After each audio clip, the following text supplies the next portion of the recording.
आप सभी सनातनियों को जय श्री राम, हर हर महादेव, राधे राधे।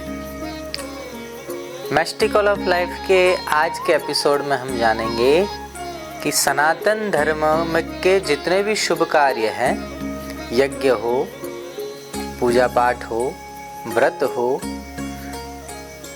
या त्योहार हो, इन सभी मांगलिक कर्मों में, शुभ कर्मों में संकल्प की आवश्यकता होती है। बिना संकल्प के कोई भी शुभ कार्य संपन्न नहीं होता है। तो प्रश्न ये है कि ये पूजा पाठ और जो कर्मकांड होते हैं उनमें संकल्प क्यों अनिवार्य है। पहले तो हम ये समझ लेंगे कि संकल्प माने क्या।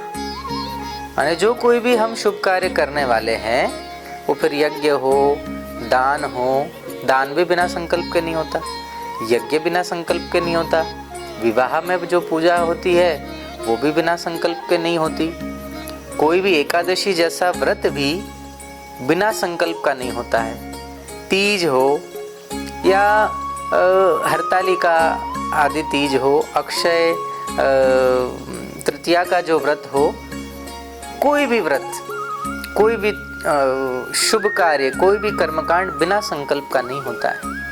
तो वो संकल्प क्या है कि हमने ये जो शुभ कर्म करने के लिए अब ये संकल्प मैंने ले लिया है। कई लोग एकादशी का 1-1 साल का व्रत रखते हैं, कोई 5 साल का रखता है, कोई 11 साल का व्रत रखता है।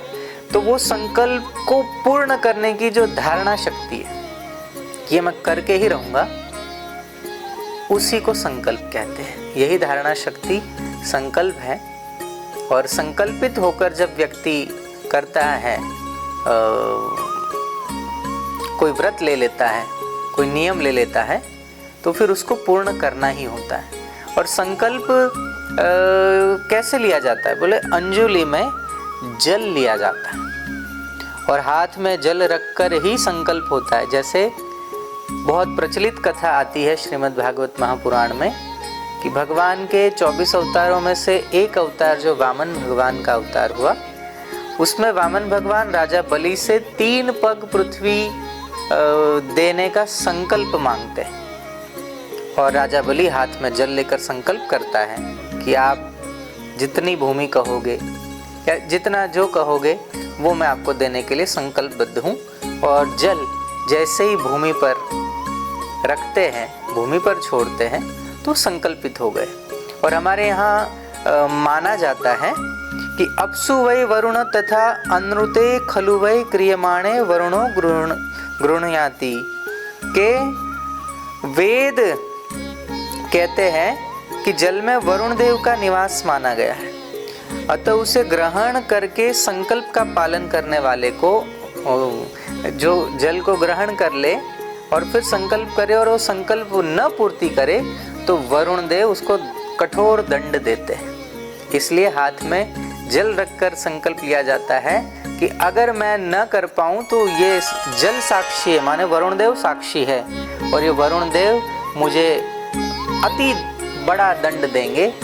इस भय के मारे वो व्रत पूर्ण करेगा, इसलिए जल हाथ में लेकर संकल्प किया जाता है। लेकिन शास्त्रों में ये भी कहा गया कि संकल्प का मूल, मनुस्मृति का 2 अध्याय और 3 श्लोक कहता है, संकल्प मूलः कामो वै यज्ञाः संकल्प संभवः व्रतानि यम धर्माश्च सर्वे संकल्पजा स्मृताः। अर्थात कामना का मूल संकल्प ही होता है और यज्ञ संकल्प से ही होते हैं। व्रत इत्यादि समस्त धर्मानुष्ठानों का आधार संकल्प ही कहा गया है। इसलिए संकल्प के सहित व्रत करने का नियम है। कईयों की आदत होती है, कई माताएं एकादशी का व्रत रखती है, अभी शिवरात्रि का व्रत रखती है, अभी होलिका का व्रत रखेगी, आगे भी बहुत सारे व्रत आएंगे। तो इन सब व्रतों को बिना संकल्प का जब करते हैं तो वो व्रत फलदायी नहीं होते। कई लोग जीवन भर एकादशी रखते हैं, कई लोग अमुक वर्षों तक एकादशी रखेंगे ऐसा संकल्प ले तो लेते हैं, लेकिन प्रातः काल एकादशी तिथि पर सूर्योदय से पहले उठकर स्नान आदि करके और फिर हाथ में जल लेकर उस समय भगवान के समक्ष बैठकर संकल्प करना चाहिए कि आज अमुक अमुक नाम की एकादशी है और यह व्रत मैं कर रहा हूँ, हे प्रभु आपकी कृपा से यह व्रत मेरा संपन्न हो, ऐसी हम पर कृपा करें।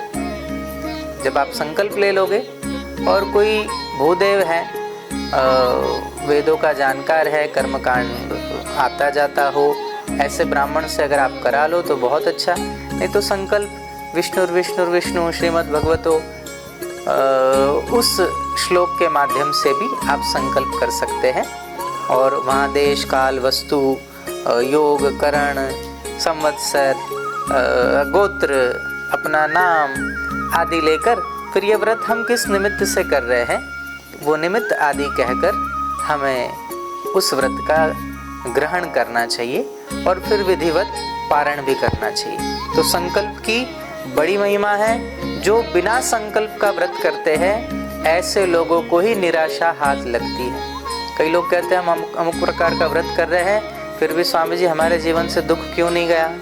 शास्त्रों में तो महिमा लिखी है कि इतने एकादशी व्रत कर लो तो ये पुण्य मिलेगा, ये फल मिलेगा, और हमारे जीवन में बिल्कुल देखने को नहीं मिल रहा। तो उसके पीछे मूल गलती जो है वो ये है कि व्रत तो हमने कर लिया, भूखे तो रह लिए, निर्जल व्रत भी कर लिया, लेकिन बिना संकल्प का किया तो वो व्रत किसी काम का नहीं। कई महिलाएं तीज का व्रत करती है, हरतालिका तीज और अन्य एक तीज और भी आती है, लेकिन वो व्रत का संकल्प नहीं करती है। बस सुबह सुबह उठ के सरगी वगैरह खा लेना और फिर दिन भर भूखा मरी करना। भूखा मरी करने से कोई लाभ नहीं। आप उपवास रखो, लेकिन संकल्पित होकर अगर उपवास रखा है फिर उस व्रत का चमत्कार देखो। जो फल शास्त्रों में लिखा है वो न मिले तब जाके कहना।